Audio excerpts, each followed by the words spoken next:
Atos dos Apóstolos, capítulo 9. A conversão de Saulo.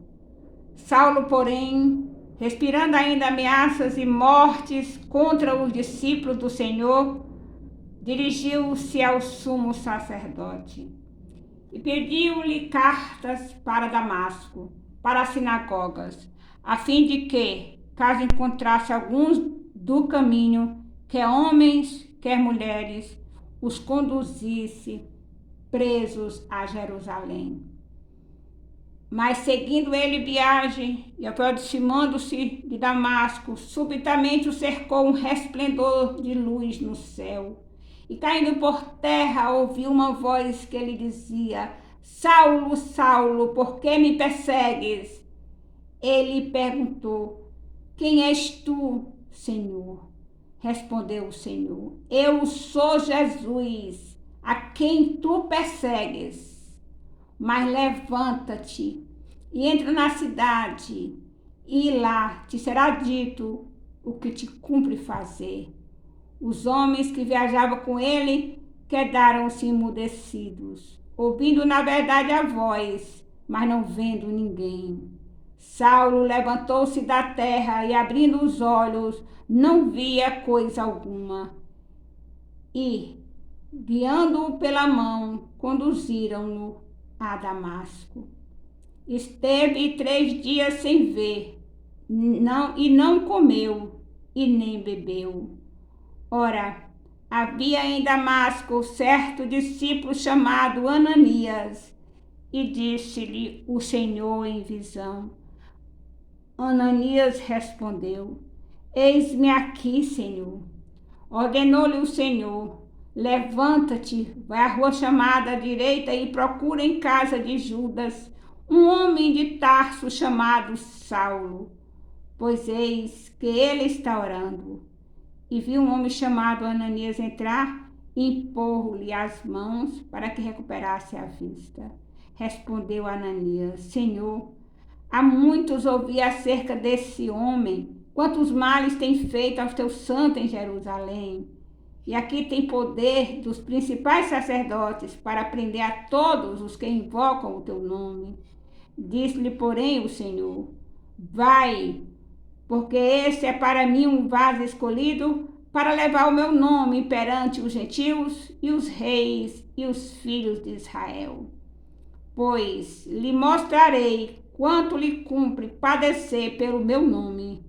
Partiu Ananias e entrou na casa, e impondo-lhe as mãos, disse: Irmão Saulo, o Senhor Jesus, que te apareceu no caminho por onde vinhas, enviou-me para que tornes a ver e sejas cheio do Espírito Santo. Logo lhe caíram dos olhos como umas escamas e recuperou a vista. Então, levantando-se, foi batizado. Saulo em Damasco e em Jerusalém. E tendo tomado o alimento, ficou fortalecido. Depois demorou-se alguns dias com o discípulo que estava em Damasco.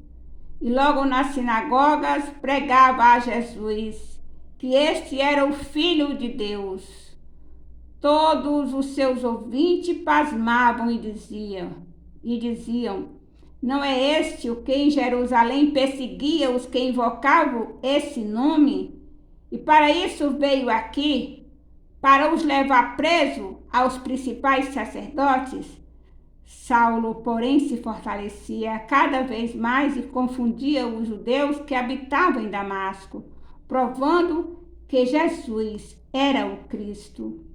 Decorridos muitos dias, os judeus deliberaram entre si matá-lo, mas as suas ciladas vieram ao conhecimento de Saulo, e como eles guardavam as portas de dia e de noite para tirar-lhe a vida, os discípulos, tomando-o de noite, desceram pelo muro dentro de um cesto. Tendo Saulo chegado a Jerusalém, procurava juntar-se aos discípulos, mas todos o temiam, não crendo que fosse discípulo.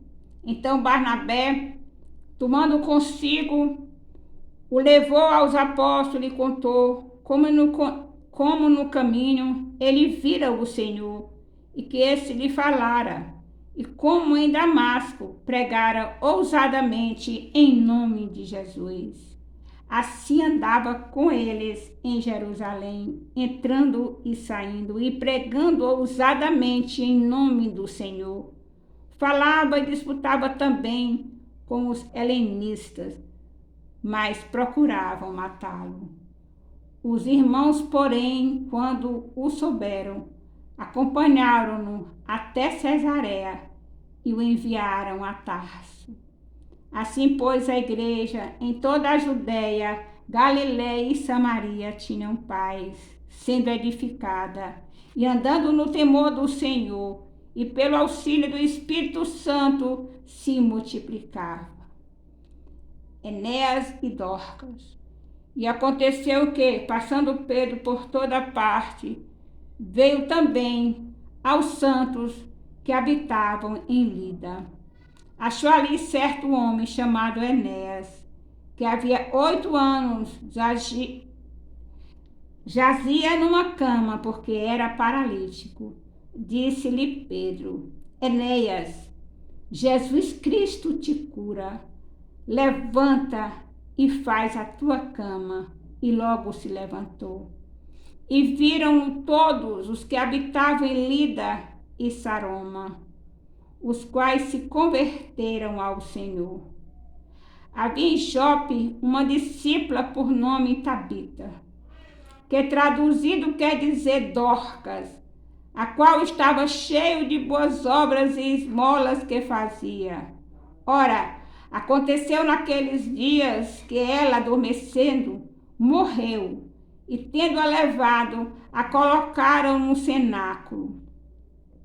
Como Lida era perto de Jope, ouvindo os discípulos que Pedro estava ali, enviaram-lhe 2 homens rogando-lhe, não te demores em vir ter conosco. Pedro levantou-se e foi com eles. Quando chegou, levaram-no ao cenáculo, e todas as viúvas o cercaram, chorando, e mostrando-lhe as túnicas e vestidos que Dorcas fizera, enquanto estava com elas. Mas Pedro, tendo feito sair a todos, pôs-se de joelhos e orou. Voltando-se para o corpo, disse: Tabita, levanta-te. Ela abriu os olhos e, vendo a Pedro, sentou-se. Ele, dando-lhe a mão, levantou-a e, chamando o santo e as viúvas, apresentou-la viva. Tornou-se isso notório por toda a Jope, e muitos creram no Senhor. Pedro ficou muitos dias em Jope, em casa de um curtidor chamado Simão.